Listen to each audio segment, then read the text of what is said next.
नमस्कार दोस्तों, कथा वाचन में आप सभी का स्वागत है। इस वीडियो में हम आपको बैकुंठ चतुर्दशी की 3 पौराणिक कथाएं जो प्रचलित है उन्हें बताएंगे। लेकिन इससे पहले अगर आपने अभी तक इस चैनल को सब्सक्राइब नहीं किया है तो प्लीज़ इस वीडियो को लाइक और चैनल को सब्सक्राइब करना ना भूलें। बेल बटन भी ज़रूर दबाएं ताकि हमारी आने वाली वीडियो की नोटिफिकेशन आपको समय से मिल सके। हिंदू धर्म में कार्तिक मास के शुक्ल पक्ष की चतुर्दशी के दिन व्रत किया जाता है। इस चतुर्दशी को बैकुंठ चतुर्दशी के नाम से जाना जाता है। इस दिन भगवान विष्णु और भगवान शिव दोनों की ही पूजा करना बहुत फलदायी होती है। व्रत करने वालों को भगवान विष्णु और शिव जी की विधिवत पूजा करनी चाहिए और भोग लगाने के बाद पुष्प, धूप, दीप, चंदन आदि से उनकी आरती भी उतारनी चाहिए। इस दिन सभी को विष्णु सहस्त्रनाम पाठ का जाप भी जरूर करना चाहिए। इस दिन को हरिहर मिलन के नाम से भी जाना जाता है क्योंकि इस दिन भगवान शिव और विष्णु जी का मिलन हुआ था। बैकुंठ चतुर्दशी दीपावली की तिथि से 14 दिन के बाद आती है। बैकुंठ चतुर्दशी के दिन दीपदान करने का भी बहुत महत्व है। इस दिन 14 दीपक का दीपदान करना चाहिए। इसमें एक दीपक आपके घर में पानी रखने की जगह पर, एक दीपक तुलसी जी की जगह और बाकी के 12 दीपक आप अपने घर में, घर के बाहर सब जगह लगाइए। बैकुंठ चतुर्दशी का व्रत करने वालों को इसकी कथा जरूर सुननी चाहिए। आइए सुनते हैं बैकुंठ चतुर्दशी की कथा। हमारे पुराणों में बैकुंठ चतुर्दशी की मुख्य रूप से 3 कथाएं हैं जिन्हें पढ़ने से 14,000 पाप कर्मों का दोष मिट जाता है। बैकुंठ चतुर्दशी की कथा। एक बार की बात है, नारद जी पृथ्वीलोक से घूमकर बैकुंठ धाम पहुँचते हैं। भगवान विष्णु उन्हें आदरपूर्वक बिठाते हैं और प्रसन्न होकर उनके आने का कारण पूछते हैं। नारद जी कहते हैं, हे प्रभु, आपने अपना नाम कृपा निधान रखा है। इससे आपके जो प्रिय भक्त हैं वही तर पाते हैं, जो सामान्य नर नारी है वह वंचित रह जाते हैं।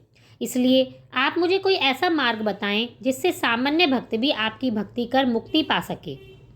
यह सुनकर विष्णु जी बोले, हे नारद, मेरी बात सुनो।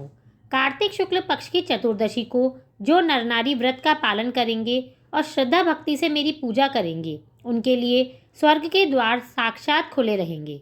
इसके बाद विष्णु जी जय विजय को बुलाते हैं और उन्हें कार्तिक चतुर्दशी को स्वर्ग के द्वार खुला रखने का आदेश देते हैं। भगवान विष्णु कहते हैं, इस दिन जो भी भक्त मेरा थोड़ा सा भी नाम लेकर पूजन करेगा वह वैकुंठ धाम को प्राप्त करेगा।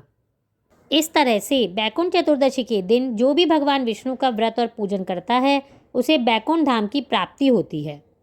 बैकुंठ चतुर्दशी की दूसरी कथा। एक बार भगवान विष्णु देवादिदेव महादेव का पूजन करने के लिए काशी आए। वहां मणिकर्णिका घाट पर स्नान करके उन्होंने 1000 स्वर्ण कमल पुष्पों से भगवान विश्वनाथ के पूजन का संकल्प किया। अभिषेक के बाद जब वे पूजन करने लगे तो शिवजी ने उनकी भक्ति की परीक्षा के उद्देश्य से एक कमल पुष्प कम कर दिया। भगवान श्री हरि को पूजन की पूर्ति के लिए 1000 कमल पुष्प चढ़ाने थे। एक पुष्प की कमी देखकर उन्होंने सोचा कि मेरी आंखें भी तो कमल के ही समान हैं, मुझे कमल नयन और पुंडरीकाक्ष कहा जाता है। यह विचार करके भगवान विष्णु अपने कमल के समान आंख चढ़ाने के लिए प्रस्तुत हुए। विष्णु जी की इस अगाध भक्ति से प्रसन्न होकर देवादिदेव महादेव प्रकट होकर बोले, हे विष्णु, तुम्हारे समान संसार में कोई दूसरा मेरा भक्त नहीं है। आज यह कार्तिक शुक्ल चतुर्दशी जो कि बैकुंठ चतुर्दशी कहलाती है, इस दिन व्रत पूर्वक जो पहले आपका पूजन करेगा और फिर मेरा पूजन करेगा उसे बैकुंठ लोक की प्राप्ति होगी।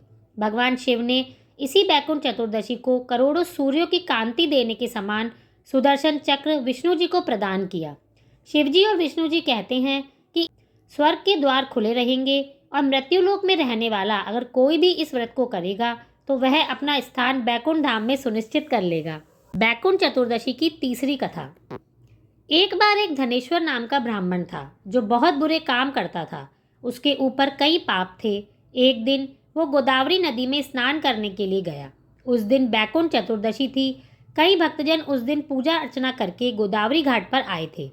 उस भीड़ में धनेश्वर भी उनके साथ था। इस प्रकार उस श्रद्धालु के स्पर्श के कारण धनेश्वर को भी पुण्य मिला। जब उसकी मृत्यु हो गई तो यमराज उसे लेकर गए और नरक में भेज दिया।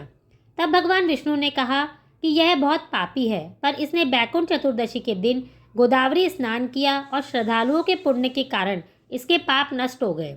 इसलिए इसे बैकुंठ धाम मिलेगा। अतः धनेश्वर को बैकुंठ धाम की प्राप्ति हुई। इस तरह से बैकुंठ चतुर्दशी के दिन आप इन तीनों कथाओं का श्रवण जरूर करें, और अगर तीनों कथाएं नहीं भी सुन पाएं तो एक कथा जरूर सुनें। आप सभी को बैकुंठ चतुर्दशी की बहुत बहुत शुभकामनाएं। धन्यवाद।